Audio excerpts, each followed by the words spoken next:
আধুনিক যুগের মানুষ, বিজ্ঞানের যুগের মানুষ, এই যুগের মানুষ কয় হুজুর আমরা এগুলা বাজে কথা বিশ্বাস করি না। এমন কিছু মানুষ আছে কয় হুজুর এগুলা বিশ্বাস করি না।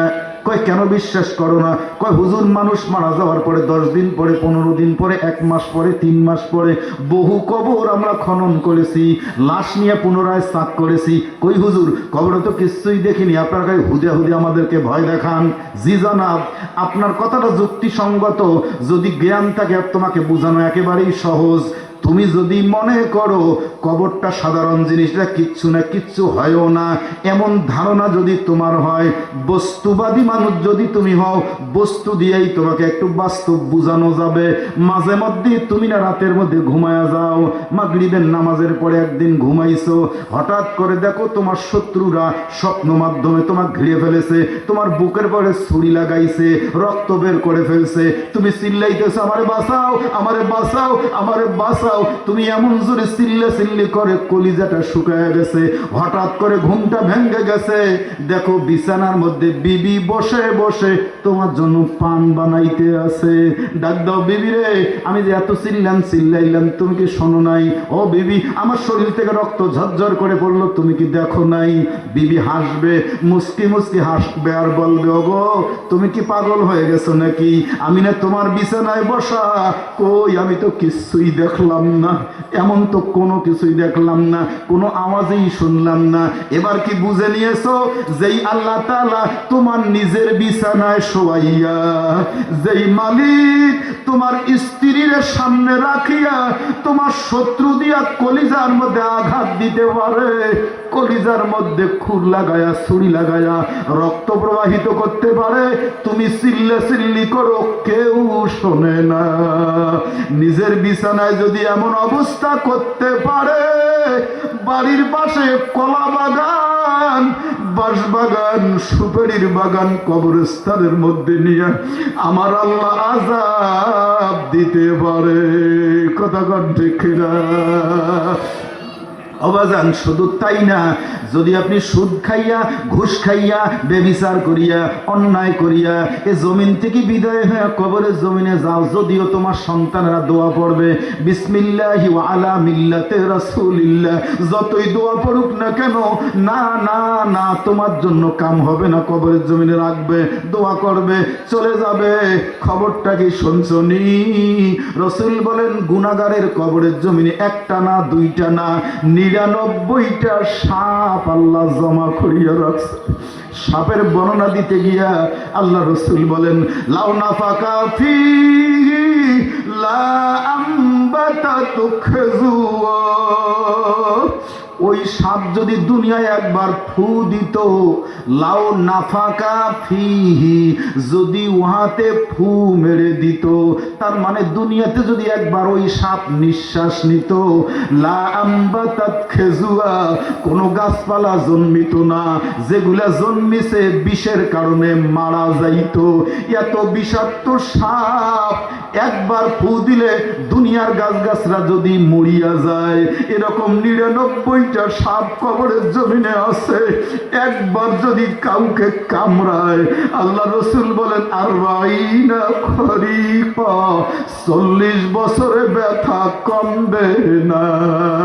একটা কামড়াইলে 40 বছর, 99টা যদি কামড়ায় কি অবস্থা হবে? ভেবে চিনতে কিন্তু কবরে যাইও।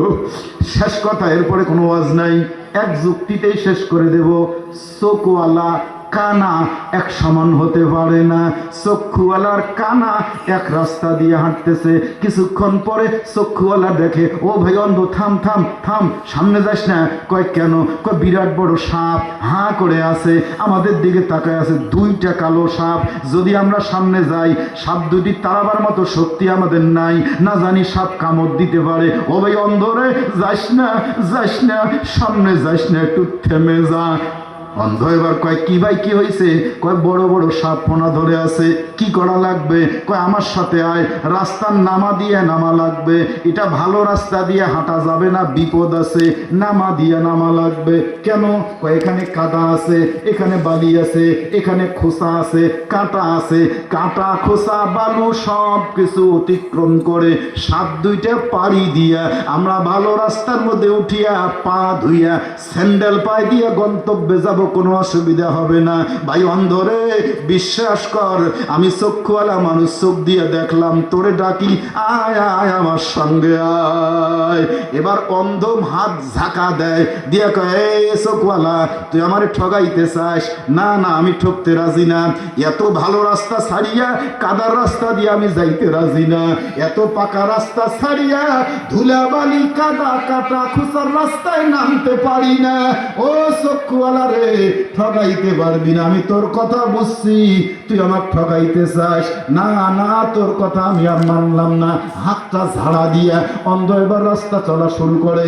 চক্ষুওয়ালা রাস্তার নামা দিয়ে নামিয়া এক পা দুই পা করে তাড়াতাড়ি করে কাদাবাড়ি অতিক্রম করে ভালো রাস্তায় উঠিয়া হাঁটি হাঁটি পা পা করে যায়। আর কয় অন্ধরে আসলি না, বুঝবি মজা। ঠিকই অন্ধ কয়েক কদম পাড়ি দিয়া গিয়া মুস্কি মুস্কি হাসে।